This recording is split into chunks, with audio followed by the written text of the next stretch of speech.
Olá pessoal, bom, vamos aqui para a nossa aula de noções de administração, falar de um ponto extremamente importante, quase um ponto introdutório aí quando a gente fala em administração, em gestão, que seria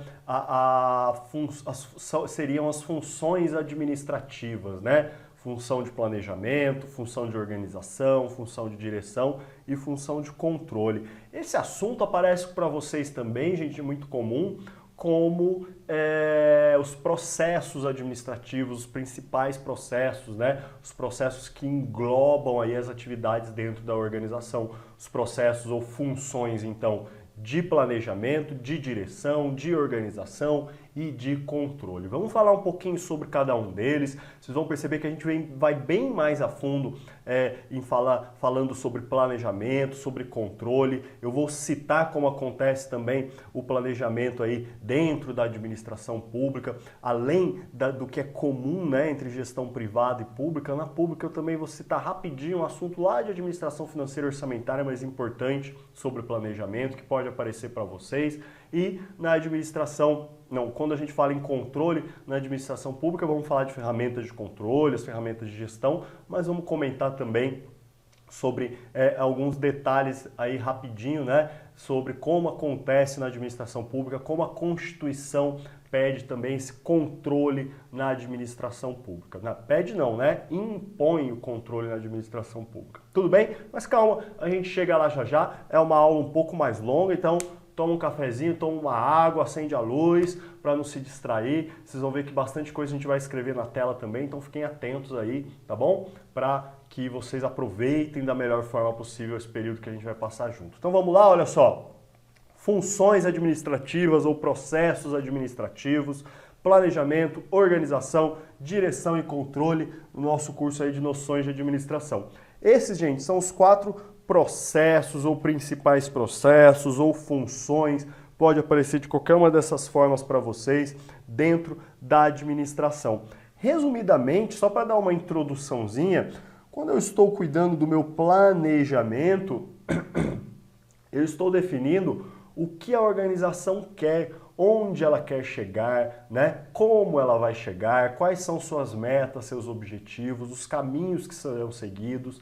Existe uma série de ferramentas, de estudos, de formas de alcançar os objetivos da organização. E isso é visto no momento de planejamento. A ideia, o conceito de planejamento, a gente já tem na nossa vida, né? Nossa vida pessoal, profissional. Você, por exemplo, se planejou para passar num concurso público, você então tomou uma série de ações que te levam a esse objetivo, né? Traçou qual é o seu objetivo e vai agir para alcançá-lo.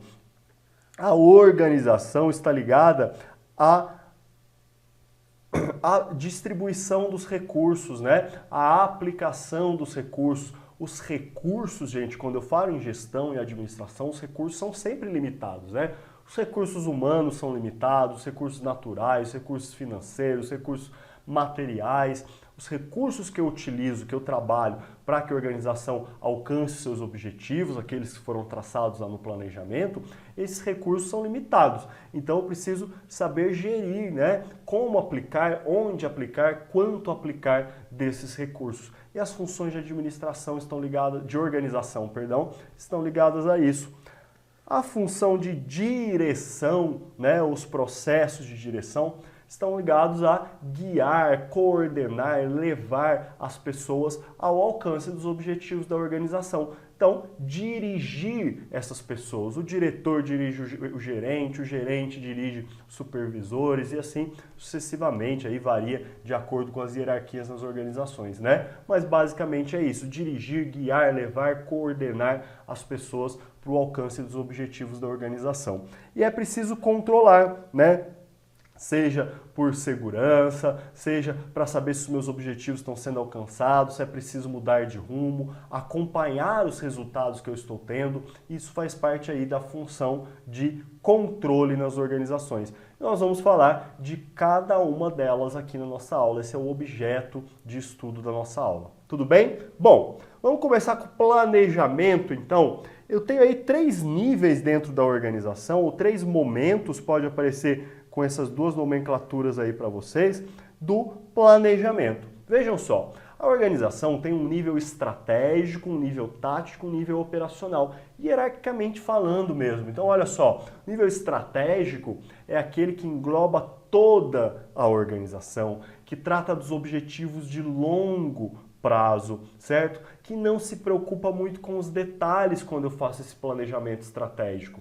Então esse planejamento é feito normalmente pelos diretores, pelo presidente da República e seus ministros, pelo prefeito ou governador, seus secretários, né? Pelo diretor, presidente, vice-presidente de uma organização, de uma empresa, quando eles cuidam desse planejamento do nível estratégico, as estratégias das organizações para alcançar os seus objetivos. Ele é o mais comum em provas, é sem dúvida o planejamento mais importante dos nossos estudos, por isso a gente vai falar de planejamento, gestão estratégica daqui a pouco nessa aula ainda, tá? Eu tenho também o nível tático. O nível tático, que pode aparecer para vocês também como nível gerencial, né? É um nível intermediário aí dentro das organizações, tem esse nome exatamente porque é comum que ele seja ocupado pelos gerentes, é o nível de planejamento de uma área, de um setor, de um departamento específico. Então, ao mesmo tempo que eu tenho aquele planejamento estratégico, que é para a organização toda, onde a organização vai chegar, engloba todas as áreas, todo mundo, o planejamento no nível tático é para uma área específica. Então eu tenho o planejamento de gestão de pessoas, um planejamento financeiro, um planejamento de marketing, né? Todos eles, obviamente, sempre alinhados com o planejamento estratégico para que a organização alcance seus objetivos. Esse planejamento tático no nível intermediário é comumente feito aí pelo nível gerencial. Então tem o gerente de recursos humanos, o gerente de marketing, assim sucessivamente. Tudo bem? E o planejamento feito com mais detalhes, o planejamento feito olhando para os detalhes, olhando para colocar a mão na massa, né? Para operacionalizar as ações dentro da organização, é o chamado planejamento operacional, em nível operacional, ou momento, né, operacional aí do planejamento, que é o planejamento, então, que se preocupa com mais detalhes. Como que eu vou planejar no nível operacional? Ora, o simples fato de que eu vou planejar a elaboração dessa planilha com essas informações para ser enviada até o final do mês para um cliente, para um gerente, ou eu vou planejar que amanhã eu preciso responder todos esses e-mails que estão pendentes, ou eu vou planejar, enfim, qualquer ação do nível operacional. É o nível hierárquico mais baixo, é o pessoal que faz acontecer ali mesmo, né, gente? Então eu tenho o nível estratégico, tático e operacional nas organizações. E o planejamento acontece em todos estes níveis, tudo bem? É muito importante saber disso. Cabe a gente abrir aqui um parênteses para as organizações públicas, para os governos, na verdade, né? Tanto municipais, quanto estaduais, quanto o governo federal. Eles têm recursos financeiros que vão ser aplicados em ações, em trabalhos, em atividades, né, em serviços, para atender as necessidades da população, da sociedade. E esses recursos são limitados. Hoje, na administração pública, eu tenho algumas ferramentas de administração financeira e orçamentária, que a gente não vai entrar tão a fundo nelas, né, mas para que eu faça a gestão desses recursos. Primeiro vale a gente falar do PPA, o plano, deixa eu mudar para a caneta aqui, PPA, o plano plurianual.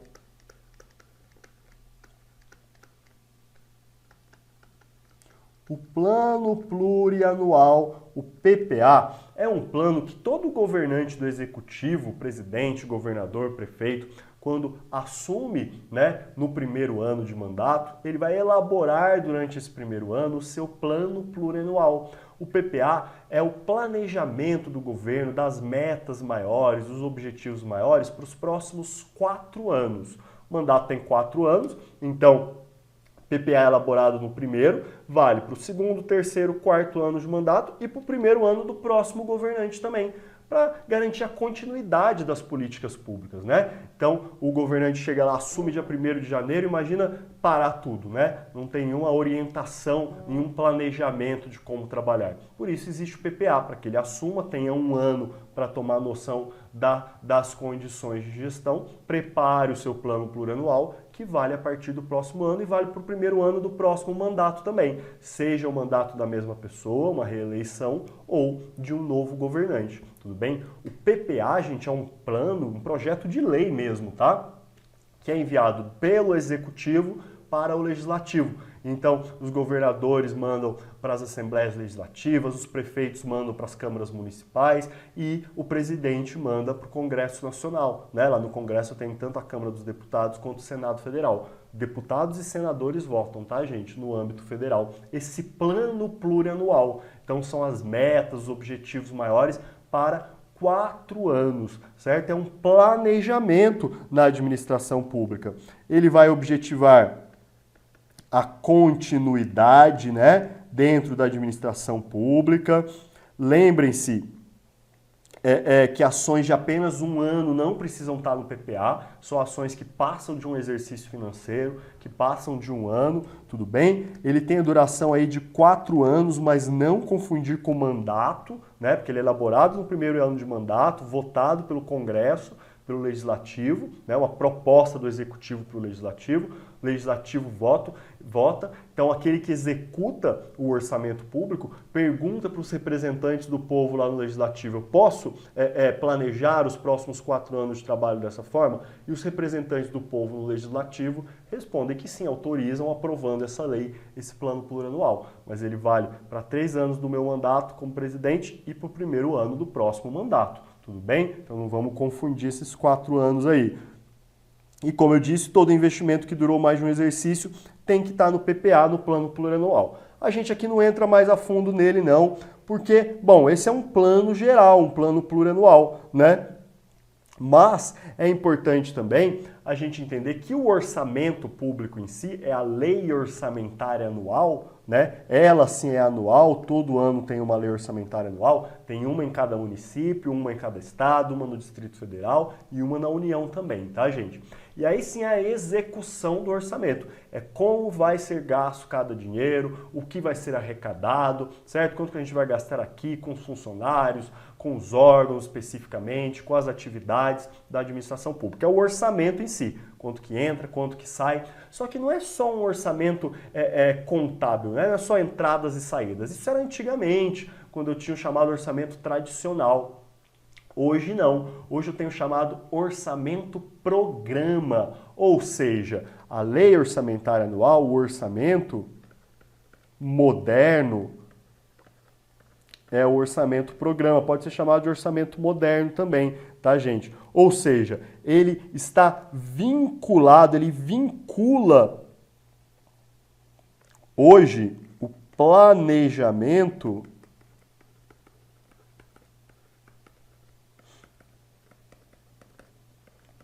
está vinculado ao orçamento e vice-versa, né? O orçamento, na verdade até o vice-versa acho que é mais adequado. O orçamento está vinculado ao planejamento. Então o orçamento, a lei orçamentária anual, todo ano o executivo também manda uma proposta para o legislativo votar e aprovar aquela lei orçamentária, aquele orçamento que vai valer no exercício seguinte, no ano seguinte. O que acontece? Esse orçamento tem que estar ligado ao planejamento, ao alcance de metas, dos objetivos, tem que estar de acordo com o plano plurianual. Ora, como você vai gastar o dinheiro público no ano que vem?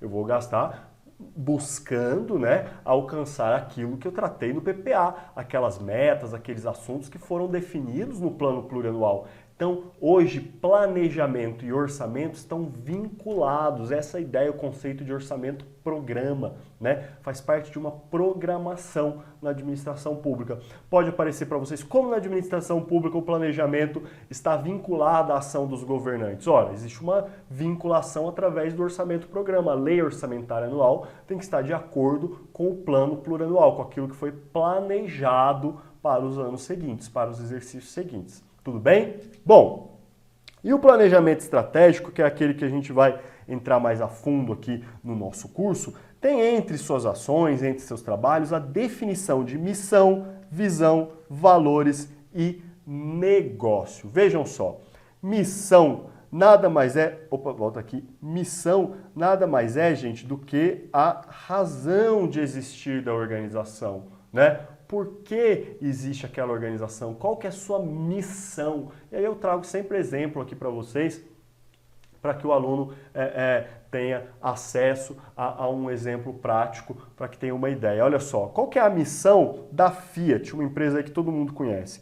Desenvolver, produzir e comercializar carros e serviços que as pessoas prefiram comprar e tenham orgulho de possuir, garantindo a criação de valor e a sustentabilidade do negócio. Então essa é a pergunta que você deve fazer. A razão de existir da Fiat é qual? É desenvolver, produzir e comercializar carros e serviços que as pessoas prefiram comprar, tenham orgulho de possuir, além de respeitar aí a sustentabilidade, né? E criar valor. Ou seja, essa é a missão, a razão de existir dessa organização. E qual que seria a visão? Visão é onde a organização quer chegar, onde ela quer estar. Para você não esquecer, pensa que visão, estou olhando para lá, minha visão para lá, então é onde eu quero estar, onde eu quero chegar, para onde eu estou indicando minha visão, como a organização se vê no futuro. Isso é definido lá no planejamento estratégico. Como a organização se vê lá na frente, qual que é a sua visão? Pode aparecer para vocês, inclusive, como visão de futuro mesmo, né? Onde a organização se vê lá na frente. Vamos avançar aqui para ver o exemplo da Fiat, olha só. Estar entre os principais players do mercado e ser referência de excelência em produtos e serviços automotivos. Essa é a visão da Fiat, onde ela quer estar, onde ela quer chegar. Entre os principais players, né, os principais participantes aí do mercado e ser uma referência na excelência em produtos e em serviços automotivos. E quando eu falo em valores, apesar de algumas organizações separarem valores de princípios, a própria Fiat, se não me engano, é uma delas, mas valores são aqueles princípios principais da organização que vão reger o trabalho dentro da organização. Ou seja, o que é feito por aquela organização deve seguir esses valores. Nós temos nossos valores também, né? Então, olha só, a satisfação do cliente é um valor da Fiat, a valorização e respeito às pessoas, atuar como parte integrante do Grupo Fiat, o Grupo Fiat tem outras organizações, né? A própria Ferrari é do Grupo Fiat, responsabilidade social, respeito ao meio ambiente, são valores que a Fiat tem. E o conceito de negócio é o que a organização faz. Eu diria que o negócio tem que ser até o primeiro aí, óbvio que ele pode ser revisto, ajustado, mas o primeiro conceito a se chegar dentre esses aí. Qual é o negócio da organização? O que aquela empresa faz, aquela organização faz, né? Com o que ela trabalha? Ele é muito mais específico do que a missão, né? Ele é muito mais objetivo do que a missão. Então, uma empresa que trabalha com oferecendo para vocês, por exemplo, né, com a venda de cursos online para concursos públicos, esse é o negócio do Aprova Concursos. Vender cursos online para concursos públicos. Ponto. Esse é o seu negócio, ele trabalha com isso, né? O conceito de negócio a gente tem internalizado já aí também, né? Pelo que a gente vê. Geralmente as organizações nem identificam isso, organizações mais conhecidas, onde está muito óbvio o negócio, né? Sorveteria, o negócio da sorveteria é vender sorvete, né? Esse é o negócio. A própria Fiat não tem no seu site especificado qual que é o seu negócio, mas poderia ser, por exemplo, fabricar e comercializar veículos automotores. É isso que eles fazem, fabricam e comercializam veículos automotores, ponto. Esse é o negócio, é a área de atuação dessa organização. Tudo bem? Bom, avançando aqui, uma observação importante para vocês, gente. O planejamento pode iniciar-se, segundo alguns autores, com a definição dos objetivos da organização,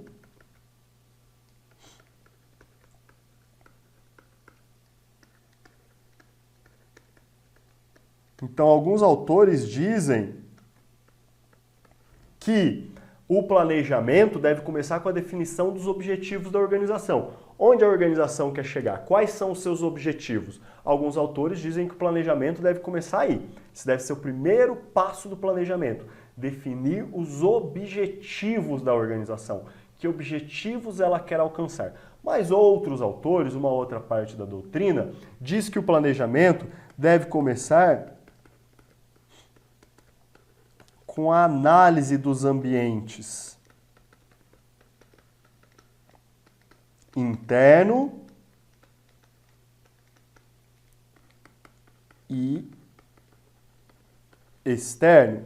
Então, as duas possibilidades estão corretas, né? Vai variar aí entre diferentes autores. Fiquem atentos às provas de concurso quando elas falarem para vocês por onde começa o planejamento. Ora, ele pode começar tanto pela avaliação do ambiente interno da organização e o ambiente externo, né, o ambiente em que ela está inserida, como ele pode começar também pela definição das metas, dos objetivos dessa organização, né? Onde a organização quer chegar. Das metas não, mas como falar dos objetivos, né? Pela definição dos objetivos da organização. Tudo bem? Então as duas possibilidades estão corretas, fiquem atentos aí.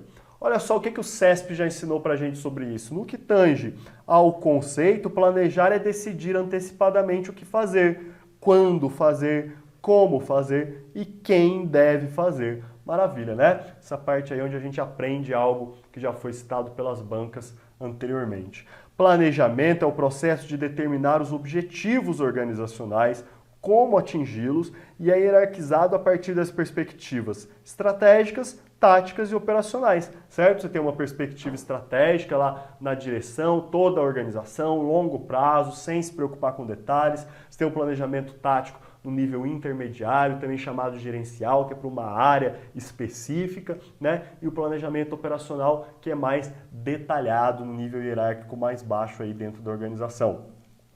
No nível intermediário, o planejamento é tático e trata da alocação dos recursos. Como alocar os recursos dentro dessa área, desse departamento. Importantíssima essa informação, anote aí, ó. No nível intermediário, o planejamento tático vai tratar da alocação dos recursos disponíveis dentro daquela área, dentro daquele departamento. Tudo bem?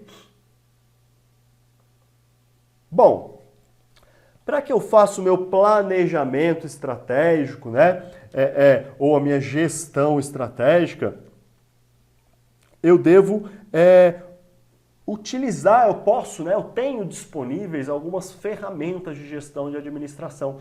E é muito comum que elas apareçam para vocês quando se fala em planejamento estratégico nas questões de prova. A gente vai tratar pelo menos das principais, das mais comuns de serem cobradas aqui para vocês. Então, o Balance Scorecard, ou BSC, é a análise SWOT, que vai analisar o ambiente interno e externo, as estratégias de Porter, né?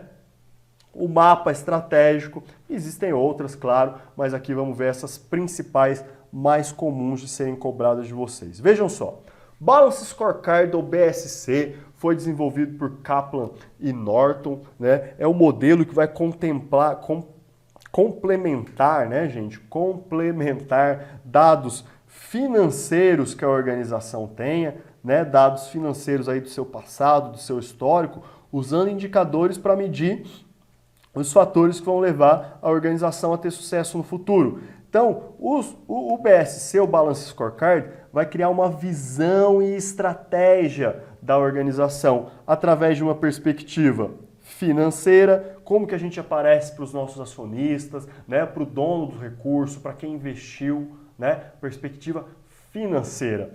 Para a criação dessa visão e estratégia da organização pelo Balance Scorecard, eu levo em consideração também os processos internos, ou seja, em que a gente tem que ser excelente, né? Qual a melhor forma de realizar as tarefas, de trabalhar. Eu devo levar em consideração também os clientes, a perspectivas de como que os clientes nos veem, né? Como que os clientes, o que esperam os clientes. E a perspectiva também de aprendizado e crescimento, que é como que a gente pode melhorar, criar mais valor para os nossos produtos, serviços, para a nossa organização. Essa seria a ideia do Balance Scorecard, utilizar indicadores de desempenho para chegar a uma visão e estratégia da organização, tratando de finanças, processos internos, aprendizado e crescimento e clientes. Bom, na gestão estratégica de pessoas, questão aí que a FGV trouxe numa prova de 2015, ó, na gestão estratégica de pessoas, com o scorecard, busca-se evidenciar e formalizar o papel estratégico do RH na implementação da estratégia da empresa. Então, olha só, uma informação nova para a gente aprender aí com a FGV, que quando eu estou fazendo a gestão estratégica de pessoas com o Balance Scorecard, eu busco evidenciar e formalizar o papel estratégico que os recursos humanos têm na implementação de uma estratégia na empresa. Ora, a empresa tem uma estratégia, certo? Ela quer chegar a um lugar, tem um planejamento estratégico, mas sem as pessoas, sem os recursos humanos, é difícil que isso aconteça, né, gente? Quem faz os trabalhos são as pessoas. Por isso é tão importante aí o papel estratégico do RH. Bom, modelo das 5 forças de Porter, né? É um assunto que é mais comum aí quando a gente fala em marketing, mas pode aparecer para vocês também. Porter diz para a gente que existem 5 forças competitivas. O poder de barganha dos fornecedores, ora, como os fornecedores podem barganhar, né? Se só tem um fornecedor que fornece aquilo, ele tem mais poder de barganha, ou se a concorrência dele é muito grande, ele tem menor poder, né?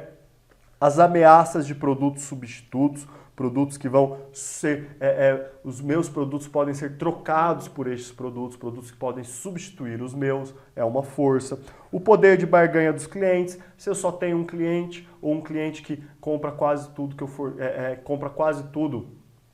eu forneço, ele tem um poder de barganha maior, certo? A ameaça de novos entrantes, então a chegada de novos entrantes no meu mercado e a rivalidade entre os concorrentes, né? Então, quando eu falo das forças de Porter, eu tenho uma estratégia. Porter tem uma estratégia competitiva, que a empresa vai se defender das forças que sejam contrárias a ela e utilizar o que ela tem de melhor dentre essas forças para alcançar os seus objetivos. Então ela vai tanto se defender de ameaças, como vai utilizar aí o que ela tem de melhor a seu favor, utilizar essas forças a seu favor.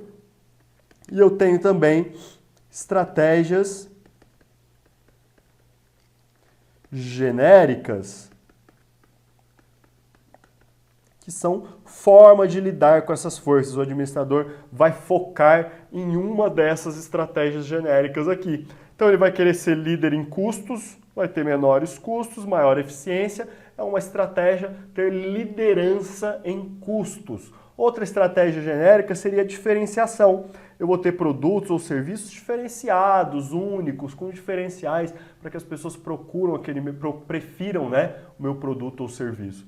E o foco, enfoque ou nicho, que é uma vantagem competitiva em um segmento ou um grupo de segmentos. Quando você se especializa, foca, né, em um nicho, um segmento específico, é uma forma, uma estratégia aí, segundo Porter, para você se especializar ali naquele segmento, naquele grupo. Levar vantagem dentro daquele grupo. Tudo bem? Bom, e o conceito de mapas estratégicos? Eu trouxe um exemplo aqui para vocês da Receita Federal, né, gente? O mapa estratégico é uma visão, vejam só, é um mapa mesmo, uma imagem, uma figura, uma representação visual, né? Eu poderia dizer que o mapa estratégico é uma representação visual da estratégia da organização, né? Como que eu vou chegar num lugar que eu não conheço, que eu não compreendo, né? É uma foto, uma figura mesmo da estratégia da organização. Então vejam só, às vezes eu posso ter um planejamento estratégico lá, eu preciso que a organização toda esteja ciente, né? Conheça aquele planejamento para que ele alcance o melhor resultado possível. E às vezes é um texto grande, o funcionário está com preguiça, não tem tempo, né? Ou não consegue mesmo que aquilo desperte interesse nele. Então, apresentar esse planejamento estratégico de uma forma mais simples, mais visual, é uma forma de fazer com que as pessoas tenham mais acesso e conhecimento dele. Nada mais do que isso, é um mapa estratégico. Eu peguei esse exemplo porque ele é bonitinho, ele é bem feito, mas na hora do seu concurso é sempre bom você correr lá no site da instituição que você está prestando prova e dar uma olhadinha do órgão, né? Do órgão, empresa que você vai trabalhar, dá uma olhadinha se tem mapa estratégico, se tem planejamento estratégico, missão, visão, valores. Isso é muito importante, gente. É assunto específico daquele órgão para qual você está prestando concurso, pode cair tanto nas questões como até na própria redação, né? E se você tiver esse conhecimento, você sai na frente quando é o caso. Então vejam só esse exemplo da Receita Federal que eu peguei aqui porque ele é bonitinho, ó. É um planejamento estratégico que vai de 2016 a 2019. Gente, em média, o planejamento estratégico tem aí 4 anos. Alguns têm 5, 6 anos, pode aparecer dessas formas diferentes para vocês, tá bom? Bom, esse aqui vai de 2016 a 2019. Então ele começou em 2016, a gente está aqui em 2017, até 2019. São 4 anos que vale esse planejamento estratégico da Receita Federal. Tem a missão, a razão de existir da Receita, que é exercer a administração tributária aduaneira com justiça fiscal e respeito ao cidadão em benefício da sociedade. Tem a visão, onde a Receita Federal quer estar no futuro. Ela colocou aqui também os objetivos de resultados, objetivos de processo, os objetivos de gestão e suporte, os seus valores, respeito ao cidadão, integridade, lealdade com a instituição, legalidade, profissionalismo e transparência. Então vocês veem que é um resumo, uma visão, né, uma representação visual, gráfica aí da estratégia dessa organização. Tudo bem? Bom, e quando eu falo na análise SWOT, vamos começar pelo nome, né? Que quem não conhece acha esse nome estranho. Nada mais é do que o conjunto de iniciais aqui, ó, para forças, fraquezas, oportunidades e ameaças em inglês, né? Então, por isso em português é comumente chamada também de matriz fofa, ou matriz fofa, aí, que eu pego forças, oportunidades, fraquezas, ameaças e trago para a língua portuguesa. Essa matriz que pode aparecer como ferramenta SWOT, matriz SWOT, análise SWOT, né? O que ela vai fazer? Ela vai analisar as forças e as fraquezas da organização, que são internas. Então, o que a organização tem de bom internamente é uma força. O que a organização tem de ruim internamente é uma fraqueza. O que a organização tem de risco que vem de fora, externo, é uma ameaça, aquilo que pode trazer algo de mal para a organização. Uma coisa externa à organização que pode ser positiva para a organização, pode trazer avanço para a organização, é uma oportunidade. A análise SWOT vai trabalhar, vai analisar então tanto fatores internos, forças e fraquezas, como fatores externos, ameaças e oportunidades. Não confundir. Ameaça e oportunidade é fator externo, vem de fora. Força e fraqueza é fator interno, é aquilo que está sob o controle da organização alterar, gerir, interferir diretamente naquilo. Então é algo interno. Tem fatores positivos, internamente as forças, externamente as oportunidades, e tem fatores negativos, internamente as fraquezas, externamente as ameaças. Tudo bem? Análise SWOT, então, eu vou trabalhar com forças e fraquezas, que são fatores internos, e com oportunidades e ameaças, que são fatores externos. Lembrando que as forças internas e as oportunidades externas são aspectos positivos. As fraquezas internas e as ameaças externas são aspectos negativos. Análise SWOT ou análise fofa, matriz SWOT, matriz fofa, vai trabalhar então com isso. Muito importante, muito comum em prova e tentem não confundir, tá? Interno, força e fraqueza. Externo, ameaça e oportunidade. Estou em dúvida se é interno ou externo? Eu consigo ter controle total, impedir que aquilo aconteça, mudar aquilo completamente? Então, normalmente é algo interno, que está sob o poder da organização. Tudo bem? Bom, a matriz SWOT confronta as ameaças e as oportunidades do ambiente com as forças e as fraquezas da organização, gerando insumos para as estratégias da organização. Maravilha, né? Questão até recente aí da ESAF em 2016. Então, olha só, eu vou confrontar o que eu tenho de bom e o que eu tenho de não bom, interna e externamente, para preparar a minha estratégia, né? Bom, tem que lidar com essas ameaças externas, aproveitar essas oportunidades externas, melhorar essas fraquezas ou pontos fracos, pode aparecer também como ponto fraco, tá, gente? Internos, potencializar, aproveitar, valorizar essas forças internas ou pontos fortes, tudo bem? Então, é dessa forma que a matriz SWOT, a análise SWOT, vai ajudar no planejamento estratégico da organização. Um dos instrumentos comumente utilizados no âmbito do planejamento estratégico das instituições é a matriz SWOT, na qual são identificados os pontos fortes e fracos da instituição, bem como as ameaças e oportunidades. Maravilha, o KFCC trouxe aí em uma questão para a gente. E agora a gente vai falar da função organização dentro das organizações, né? Como que eu vou? Falamos de planejamento, temos que falar de organização, de direção e de controle, certo? Vamos falar agora então de organização. Eu vou ordenar os recursos e funções. Organizar, né, gente? O ordenamento de recursos e funções para facilitar, esse é o conceito de mística que a gente trouxe aqui, para facilitar o trabalho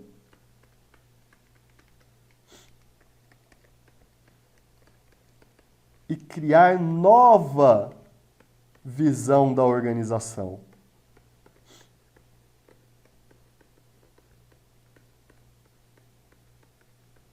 Então, eu vou ordenar os recursos e as funções dentro da organização, né? A palavra fica até difícil da gente falar, explicar sem ser redundante, né? Organização, função de organização é organizar, botar ordem, né?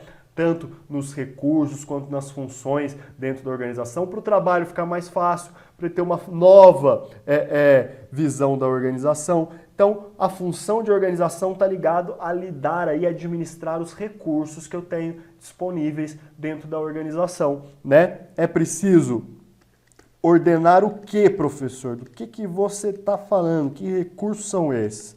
Ora, eu preciso ordenar o espaço, qual vai ser o aproveitamento do nosso espaço, o tempo, o trabalho, né, as atividades, as pessoas, os recursos financeiros, tudo isso deve ser organizado, ordenado, certo? Dentro da função de organização nas organizações. Bom, e dirigir? Dirigir significa interpretar os planos da organização para outros, concorda? Quando o diretor está dirigindo o gerente está dirigindo o supervisor, o funcionário, você está interpretando os planos para outra pessoa, para guiar, para levar essa pessoa ao alcance dos objetivos. Então vejam só, direção eu posso dizer que significa interpretar os planos para o outro, né? Instruir, dar instrução sobre como executar. Então vamos por aqui, interpretar e professor, faltou um S aqui. Instruir sobre os planos da organização para os outros, sobre como executar na direção dos objetivos da organização. Então, como executar os planos da organização? Como executar os planos da organização para que se atinja os objetivos, no sentido dos objetivos. Então, o diretor dirige o gerente dirige o supervisor dirige o operário e assim sucessivamente, né? A direção, gente, se divide nos níveis global, departamental e operacional. Isso aqui é teoria de Chiavenato, tá? Tá lá na bibliografia de vocês também. Então eu tenho o nível global, departamental e operacional de direção, né? Dentro de uma organização. Quando eu falo em direção, eu estou falando de liderança. Para dirigir é preciso liderar as pessoas, certo? Para interpretar os planos, guiá-las nesse sentido. Então, eu preciso de liderança. É preciso uma boa comunicação,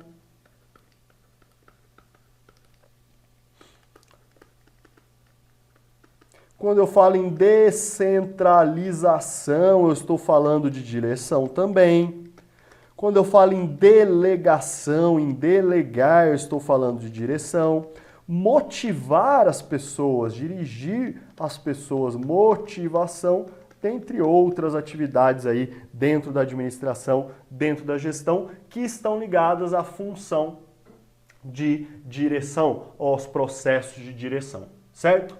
Bom, vamos avançar então no nosso estudo. A gente já falou de planejamento, de organização, de direção. Agora vamos falar um pouquinho mais sobre controle. Controle, que é outro assunto que também a gente tem que falar como função administrativa, né, de forma geral, e comentar um pouquinho também sobre o controle da legalidade, né? Então, tanto acompanhar resultados, que tanto instituições públicas quanto privadas vão fazer, e também o controle de legalidade na administração pública. No final do curso a gente fala um pouco sobre esse controle, o controle interno, o controle externo, né? Mas também do monitoramento de resultados. Vamos falar agora antes do monitoramento, do acompanhamento de resultados. Ora, planejei algo, certo? Onde a organização quer chegar, quais são seus objetivos, suas metas, os caminhos que a gente vai seguir, as oportunidades e ameaças que eu tenho, meu ambiente interno, meu ambiente externo. Fiz todo aquele planejamento estratégico, tático, operacional que a gente viu. O planejamento, gente, ele é constante, tá? Não sei se eu comentei lá com vocês. Então, aí você planeja e tem que planejar sempre, né? Afinal, se planeja uma vez, alcança aquilo, não acaba a organização. Então, planejamento constante. A direção, a organização, o controle também, né? Direção, eu vou então guiar, orientar as pessoas para alcançar aqueles objetivos. Nas funções de organização, eu vou distribuir os recursos adequadamente, que são sempre limitados, né? E é preciso controlar. Controlar se os resultados estão sendo aqueles que eu planejei, aqueles que eu esperava, se os clientes ou se os cidadãos, se a sociedade estão satisfeitos com o que está sendo oferecido para eles, controlar os recursos utilizados, se estão passando dos limites, controlar a legalidade dos atos, né? Tudo isso, defeitos, problemas, tudo isso entra nas funções aí, ou nos processos de controle dentro da organização. Então vejam só, alguns conceitos importantes quando a gente fala de avaliar ou monitorar os resultados dos trabalhos, né? Quando eu vou avaliar, monitorar os resultados, tem alguns conceitos que são importantes. Primeira coisa que vale comentar aqui para vocês é o seguinte: primeiro, que eu devo sempre fazer uma avaliação quantitativa e qualitativa, né, gente? Uma avaliação quantitativa é aquela com números, com dados, onde eu tenho aí índices, né, que me levam a indicadores de desempenho, né, que me levam quantitativamente a resultados. E qualitativa, quando eu falo em administração pública principalmente, é algo que não é demonstrado por números, mas tanto a avaliação quantitativa quanto qualitativa deixam a desejar se forem feitas isoladamente. Então, o ideal é que eu tenha as duas simultaneamente, a avaliação qualitativa e a avaliação quantitativa,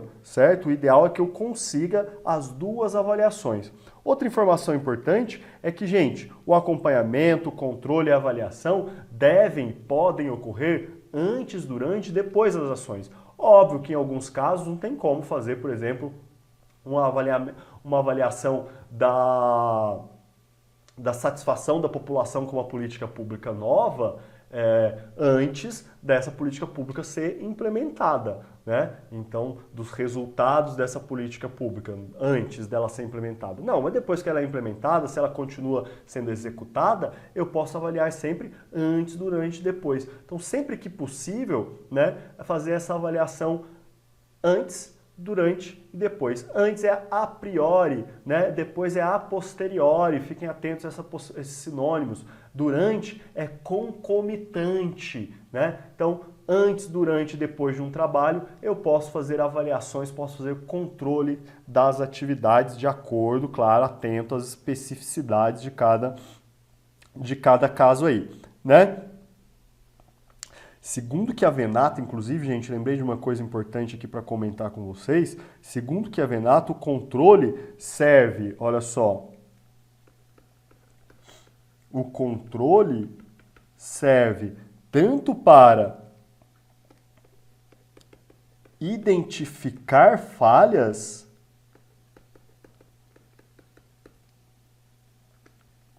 quanto para corrigir falhas, corrigir erros e também para evitar novas falhas.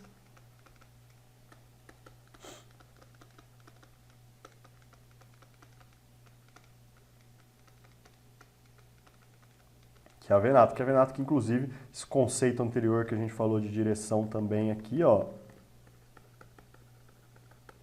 vem de que é Venato, né? Bom, mas então, eu avalio e monitoro os resultados também de eficiência, eficácia e efetividade. Professor, já ouvi isso, já vi isso em outro curso, no seu curso, em outra aula, vi em gestão de pessoas, vi em administração pública, vi em administração geral. Vai ver de novo, porque é importante, porque é muito comum em provas, são palavras que podem aparecer em outras disciplinas até, e que é importante que você conheça. Quando eu falo em eficiência, eu estou falando da melhor utilização possível dos recursos que eu tenho disponíveis. Quando eu falo em eficácia, eu estou falando de fazer o que tem que ser feito, entregar o que tem que ser entregue, alcançar o objetivo. Quando eu falo em efetividade, eu estou falando de gerar impacto, gerar mudança na vida do destinatário daquela ação. E eu controlo, eu monitoro, eu avalio a eficiência, a eficácia, a efetividade das ações na administração pública hoje. Por exemplo, dar um exemplo clássico aqui, mas que eu acho que deixa bem claro, né? Suponha um município que tem um bairro que fica isolado do restante do município por um rio que corta esse município no meio. Os moradores desse bairro têm uma série de problemas por isso. Então, quando chove, o pessoal não tem escola nesse bairro, né? Então, o pessoal falta das aulas, as crianças, quando chove, é difícil atravessar o rio de barco. Lá só tem um mercadinho, oferece poucas opções para a população, cobra um preço meio alto, né? A população não está satisfeita com isso, enfim.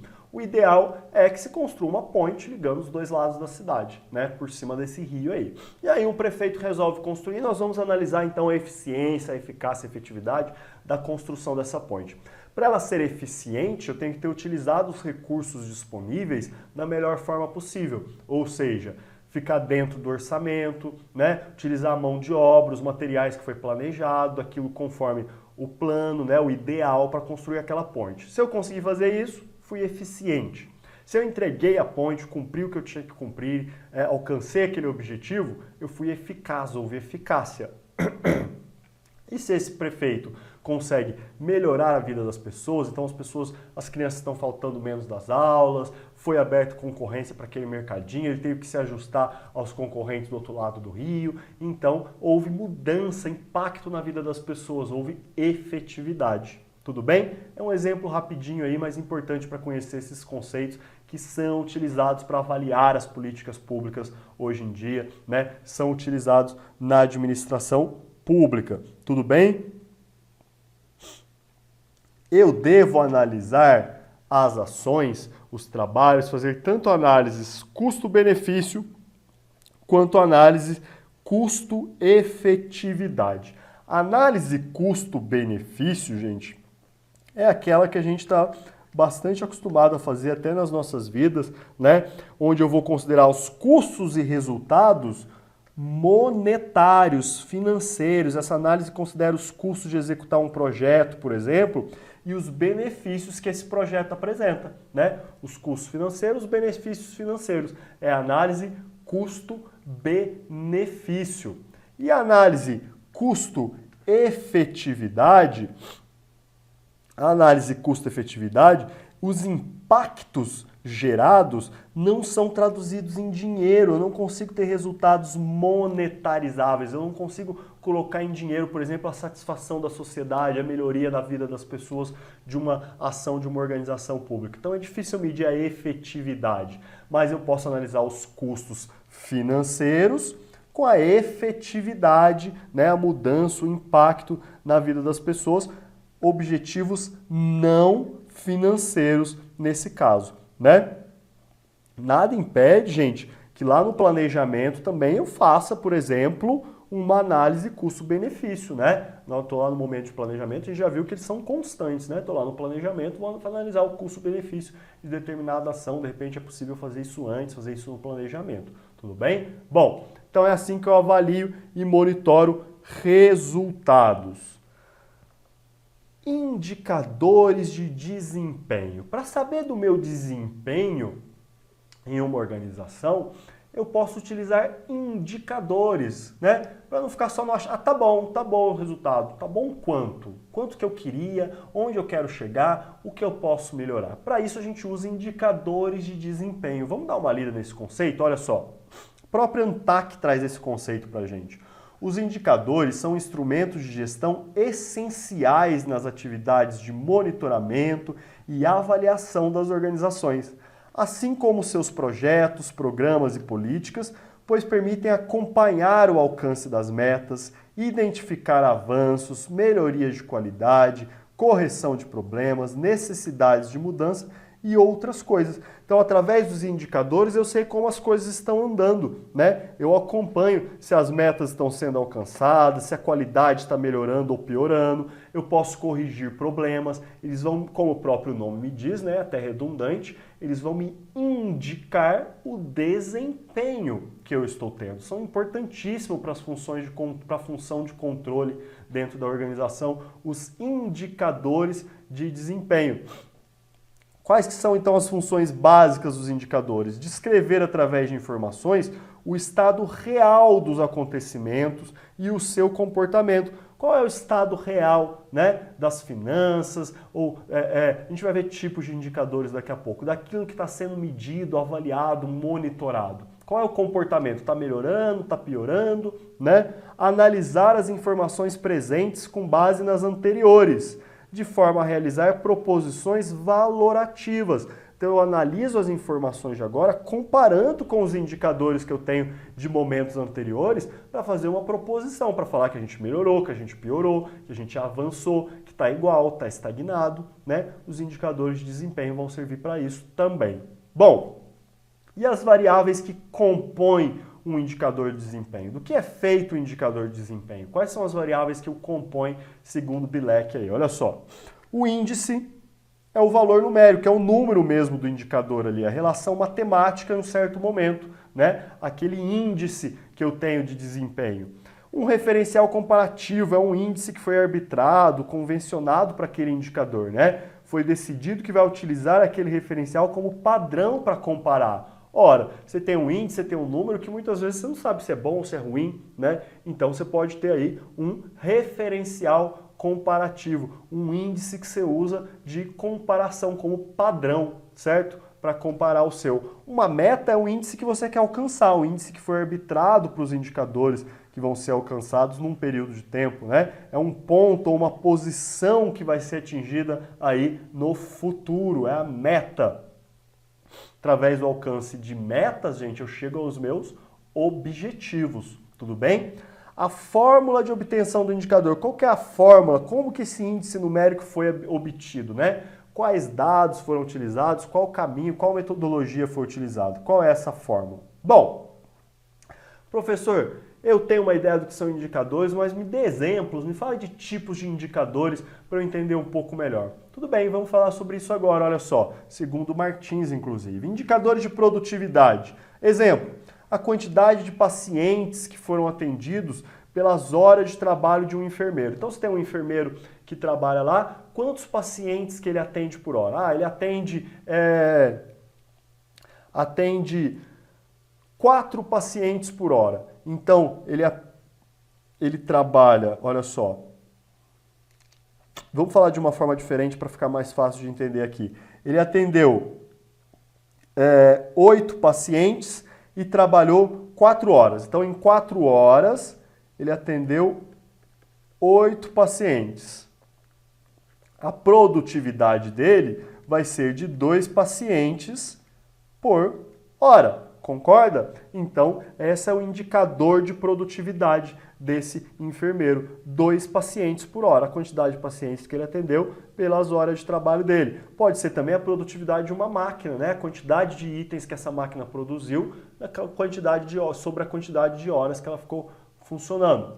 Outro tipo de indicador, indicador de capacidade. Vejam só, a utilização de uma capacidade, ou seja, o que está sendo produzido realmente de trabalho, sobre a capacidade que eu teria. Então, por exemplo, os exames que são realizados no mês sobre a capacidade de exames que um equipamento tem de realizar. Estamos, por exemplo, realizando aí, eu tenho um equipamento, uma máquina lá num hospital, né, que realiza exames durante o mês. No mês eu estou realizando aí 30 exames. Fiz 30 exames no mês com aquela máquina. A capacidade de exames dela, olha, ela tem uma capacidade de 60 exames. Ora, então eu estou utilizando aqui só metade, só 50% da minha capacidade. Então é a minha utilização real, 30 exames no mês, mas eu tenho uma capacidade, aquela máquina consegue fazer 60 exames no mês, eu estou usando metade da minha capacidade, né? 50% da minha capacidade. Outro indicador seria o de flexibilidade, por exemplo, a capacidade que uma clínica tem de reagendar consultas.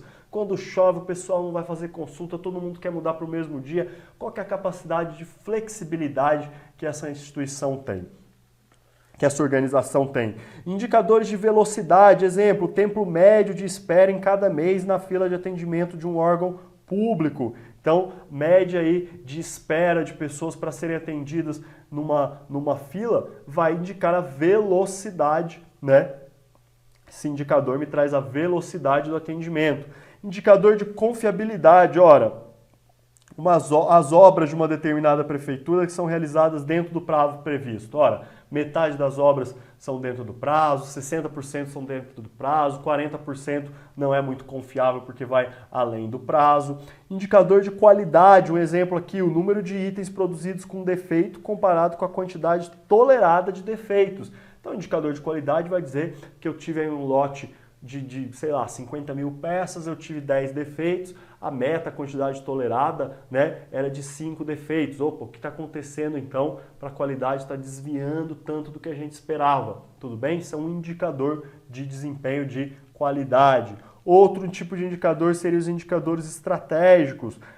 Foi planejado que uma loja X ia estar em terceiro lugar de vendas este ano no município, porém, ela está em quinto lugar. Então, o indicador me diz isso. A minha meta, ela está em terceiro lugar, mas eu estou em quinto. Temos que entender o que aconteceu, porque esse indicador, porque essa meta não foi alcançada. Esse indicador estratégico nos ajuda nisso. Tudo bem? Então, dentre outros tipos de indicadores, né, gente? Esses aí são os principais, os mais importantes que vocês conheçam. Bastante coisa nessa aula, eu sei que é uma aula longa, a gente já está quase chegando em 1 hora de aula aí, então respira fundo, precisa dar uma pausinha, mas é muito importante a gente falar de todos esses assuntos, desses processos, dessas funções da administração. Falando do planejamento, da direção, da organização, estamos falando do controle, né? Avaliar, monitorar, controlar os resultados, os desempenhos. Bom, e os indicadores de desempenho que a gente está falando agora, para o indicador ser bom, para que o indicador seja um bom indicador, ele tem uma série de qualidades, de características que são desejáveis, né? Então, para que eles sejam considerados indicadores práticos, viáveis, adequados, eles têm que possuir alguns atributos, né? Atributos ou qualidades. Então, para o indicador ser prático, viável, adequado, ou seja, ser um bom indicador, um indicador desejável, ele deve ter algumas qualidades ou alguns atributos, que são eles: adaptabilidade, capacidade de reação a possíveis mudanças, né? Saber adaptar, um indicador que se adapta a uma mudança, que reage a uma possível mudança. Então, a capacidade de reação a mudanças, a adaptabilidade desse indicador. Afinal, as coisas podem mudar e eu não quero perder os dados aí do meu indicador, né? Estabilidade. Estabilidade quer dizer que os dados podem ser são gerados numa rotina, num processo de trabalho, para ser usado em uma série histórica, né? Para que eu possa utilizar uma série histórica. Então os dados devem ser estáveis aí, né? Gerados em rotinas de trabalho, né? No dia a dia, para garantir que eu possa usar em uma série histórica. Representatividade. Os dados que formam o índice, né? Que fazem o índice do meu indicador, tem que ser abrangentes, importantes, suficientes, representar de fato, né, aquilo que ele se propõe a representar dentro desse indicador. Simplicidade, ser o mais fáceis possíveis de serem aplicados, compreendidos por quem vai utilizar, por quem tem interesse nesses dados, né? Isso aí vem lá da ENAP de rua. Rastreabilidade, a facilidade para identificar a origem dos dados, as fontes, de onde veio esse dado, para que ele até tenha mais credibilidade, né? Qual que é a sua fonte, sua origem? Rastrear os dados. Disponibilidade, os indicadores devem estar acessíveis para quem interessa a utilização desses indicadores, poder utilizar para tomar decisões. Se ele não está disponível, acessível por quem precisa, ele fica guardado lá na gaveta, é inútil, né, gente? Os indicadores, eu espero que eles tenham também economia. Aqui pode ser visto de duas formas. Tanto os recursos gastos para elaborar o indicador tem que ser menor do que o benefício que ele traz, né? Então, eu tenho que gastar menos do que eu ganho com esse indicador, então ele tem que ser econômico, como também o fato de que eu não devo levar muito tempo, ter muito trabalho para chegar nesse indicador, tá? Isso não é desejado, gastar muito tempo pesquisando dados ou aguardando novos métodos de coleta de dados. E praticidade, os indicadores têm que ser testados, têm que ser realmente úteis na prática, né? Para tomar decisões, tem que ser realmente utilizáveis ali na prática para de fato trazer resultados. Então essas são qualidades, atributos que eu espero dos indicadores de desempenho, tá certo? Olha só como isso já apareceu em provas. No âmbito da administração pública, o conceito de efetividade refere-se aos impactos de determinada ação ou política pública. Maravilha, né? A busca pela eficiência, eficácia e efetividade é um exemplo de como as gestões pública e privada convergem em termos de filosofia de gestão e prestação de serviços na atualidade. Corretíssimo. Índice é o valor numérico do indicador em um determinado momento. A gente viu que o indicador, o índice é o valor numérico dele num determinado momento. Maravilha. Indicador é uma função que permite que se obtenham informações sobre características, atributos e resultados de um produto, processo ou sistema ao longo do tempo. Corretíssimo também. O resultado de um indicador de desempenho em forma numérica é um índice.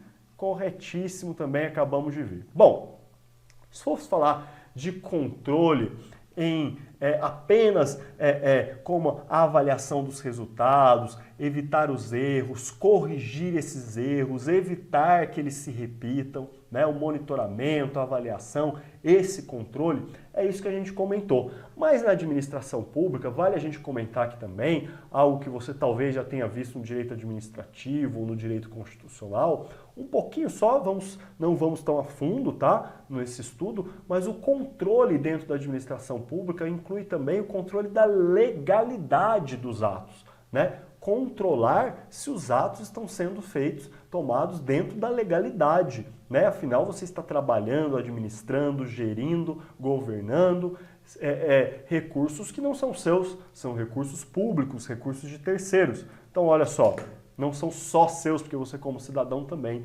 colabora para esses recursos, né? Então, olha só, a Constituição Federal nossa, falando sobre controle, olha só o que ela traz. A fiscalização contábil, financeira, orçamentária, operacional e patrimonial da União e das entidades da administração direta e indireta, quanto à legalidade, legitimidade, economicidade, aplicação das subvenções e renúncia de receitas, será exercida pelo Congresso Nacional mediante controle externo e pelo sistema de controle interno de cada poder.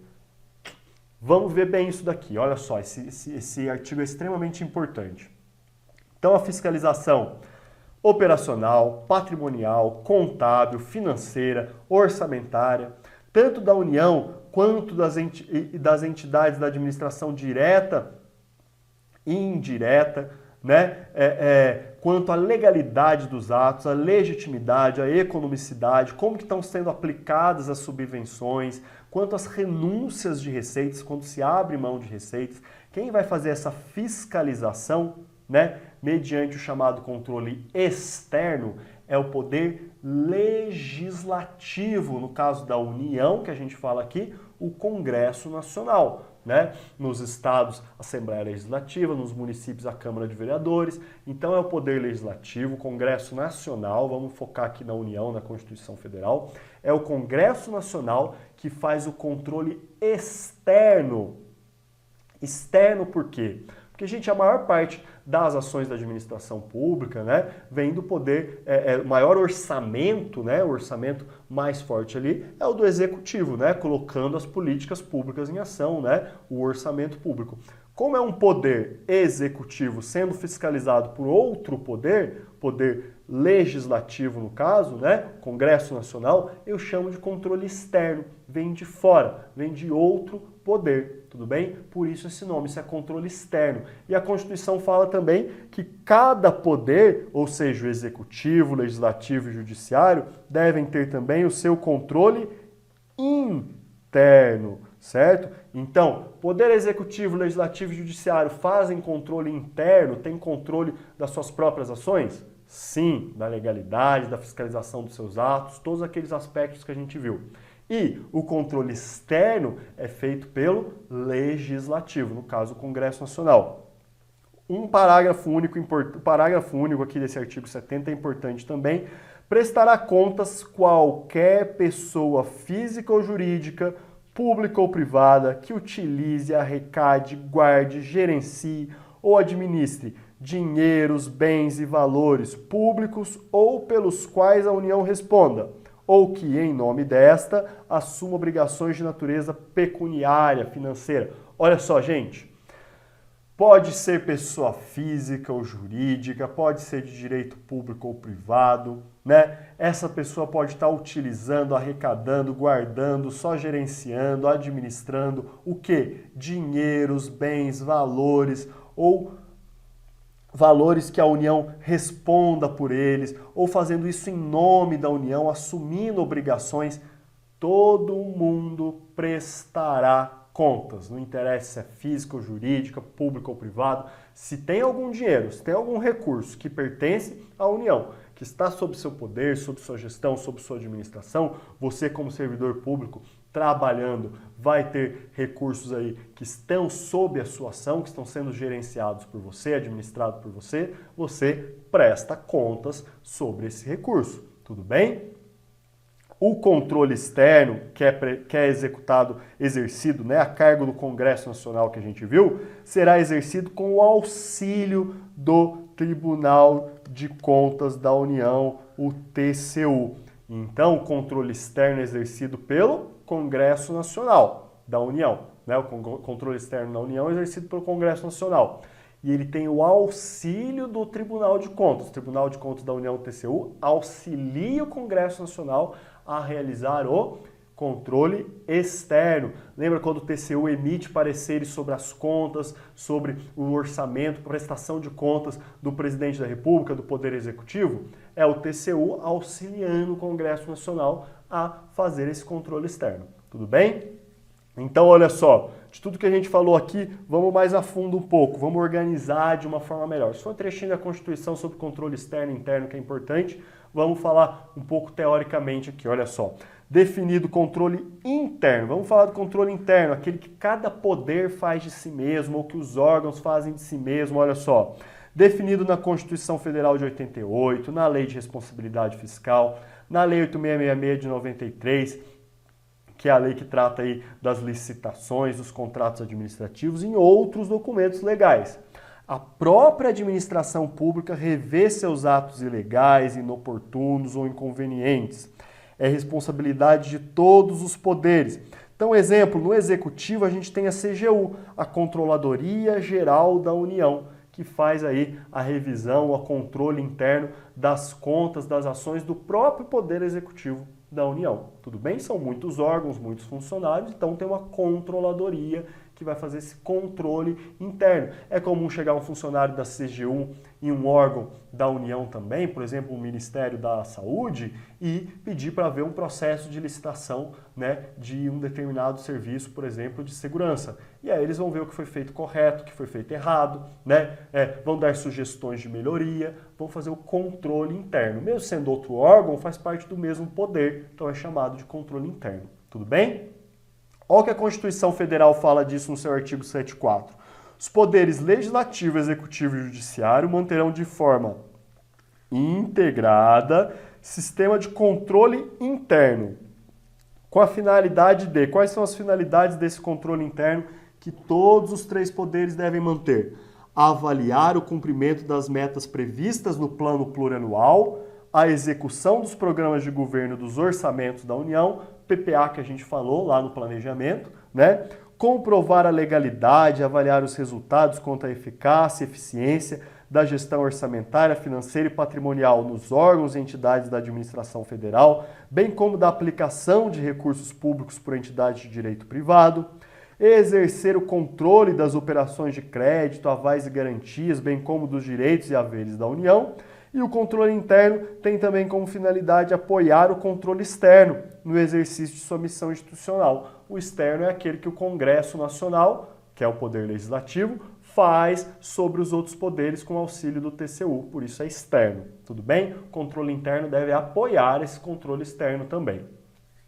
Os responsáveis pelo controle interno, ao tomarem conhecimento de qualquer irregularidade ou ilegalidade, dela darão ciência ao TCU, sob pena de responsabilidade solidária. Vejam só, responsabilidade solidária na Constituição, gente, é aquela em que os dois respondem juntos.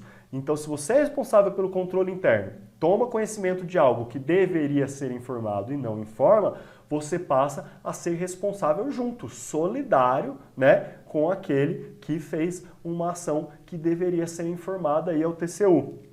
Diferente da responsabilidade subsidiária, que seria só quando se esgota o primeiro responsável que eu vou para o segundo. Não, aqui eu estou falando da responsabilidade solidária, são os dois juntos. Tudo bem? Você responde junto se você é o responsável pelo controle. Qualquer cidadão, partido político, associação ou sindicato é parte legítima para, na forma da lei, denunciar irregularidades ou ilegalidades perante o TCU. Então, qualquer cidadão, qualquer partido político, sindicato, associação, pode, na forma da lei, denunciar uma irregularidade ou uma ilegalidade para o TCU. E vejam só, o responsável pelo controle interno, se ele toma conhecimento dessa ilegalidade, ele deve dar ciência ao TCU, senão ele é responsável solidário. Agora, um cidadão, um partido político, uma associação, um sindicato tem legitimidade também para denunciar essas irregularidades ou ilegalidades ao TCU. Bom, o controle externo a gente comentou, ele é exercido pelo Poder Legislativo, com apoio do Tribunal de Contas. Você tem, quando a gente fala da União, tem o TCU, mas eu também tenho tribunais de contas dos estados, né? Então tem o TCE, Tribunal de Contas do Estado, e aí cada estado tem seu TCE. Existem alguns estados que o conjunto dos municípios daqueles estados tem tribunais de contas, são tribunais de contas dos municípios daqueles estados, não são todos, mas todos têm, mas alguns têm, perdão, não são todos, mas alguns têm, tribunais de contas dos municípios, e município especificamente só São Paulo e Rio de Janeiro, que tem um TCM, né, Tribunal de Contas do município de São Paulo, e tem um do município do Rio de Janeiro. Por que só essas duas cidades? Porque elas já tinham antes da Constituição de 88, a Constituição proíbe novos tribunais de contas do município, específico ali do município, mas não diz que quem já tinha precisava eliminar, então continuaram só eles. Tudo bem? O Poder Judiciário também faz controle externo. Olha só, então exercido pelo Legislativo a gente viu, mas o Judiciário, vê se vocês concordam comigo, também vai controlar a ilegalidade dos atos, né, externamente, vai controlar atos aí. Então, quando o Supremo Tribunal Federal julga um deputado, um senador, um presidente, por exemplo, ele está aí fazendo um controle externo, né, de outro poder. A sociedade, nós externamente, também controlamos, né? Fazemos denúncia, acompanhamos a legalidade dos atos aí, é controle externo. Então quem vai fazer esse controle externo judicial? O Poder Judiciário mediante provocação. O Judiciário age sob provocação. Como? O controle externo judicial a gente está falando aqui, né, gente?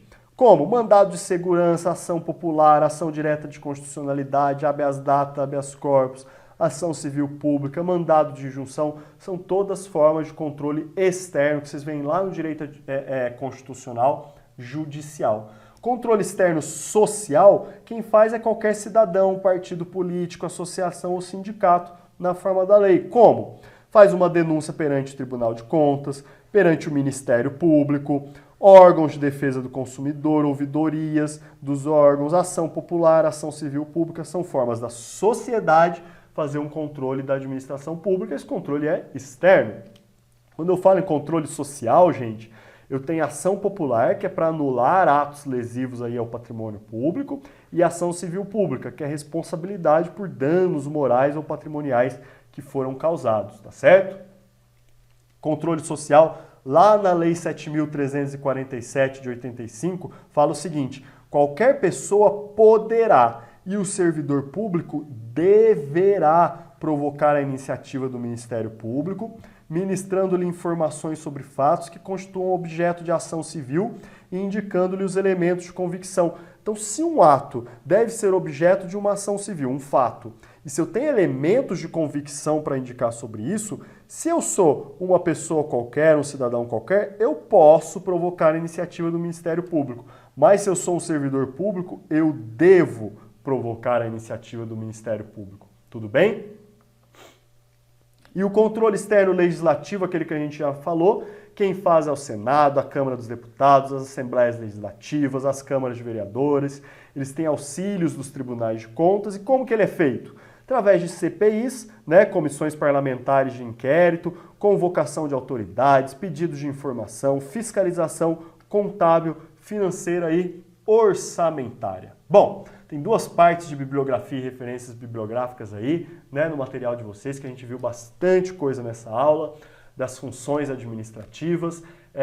Vocês viram que é um assunto que é bom você praticar, fazer exercícios da sua banca para fortalecer, para consolidar esse conhecimento. Obrigado pela atenção, pela paciência de vocês aí esse tempo todo. É uma aula longa, mas muito importante. Um forte abraço, bons estudos para todos sempre. Até uma próxima.